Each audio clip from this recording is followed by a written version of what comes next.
দাদা দাদা আপনার বলা ফলো করলে গিফট দিয়ে কি কৈছা তুমি আপনার বলা ফলো করলে গিফট দিয়ে মোক ফলো কৰিলে গিফট দিও তুমি কেনেকে গম পোৱা ইউটিউবত চাই আছো আৰু ইনষ্টাগ্ৰামত আৰু ফেচবুকত তুমি ফলো কৰা আছে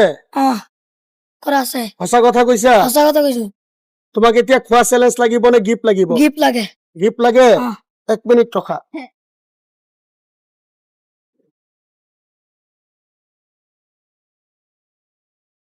এলোৱা তোমাক এটা স্মাৰ্ট ওয়াচ দিলো মই গিফট ঠিক আছে স্মাৰ্ট ওয়াচ তোমাৰ পছন্দ হইছে নে পছন্দ হইছে তুমি এবাৰ কৈ দিয়া জয় জুবিন দা যোৱা ঘৰত যোৱাগে পঢ়া লিখা কৰা যদি হে ঘৰত যোৱাগৈ হয় বন্ধু বান্ধৱীসকল আপোনালোকো যদি এতিয়াও মোৰ চেনেলটো সাবস্ক্ৰাইব কৰা নাই সোনকালে সাবস্ক্ৰাইব কৰি লওক আৰু ফেসবুকত চাই থাকিলে ভিডিওটো শেয়াৰ কৰি দিব জীৱন চলা পথত যদি আপোনাৰ লগত কেতিয়াবা মোৰ দেখা হৈ যায় আপুনিও পাব মোৰ পৰা এনেকুৱা গিফট তেতিয়াহলে আজিৰ ভিডিওটো ইমানখিনিয়ে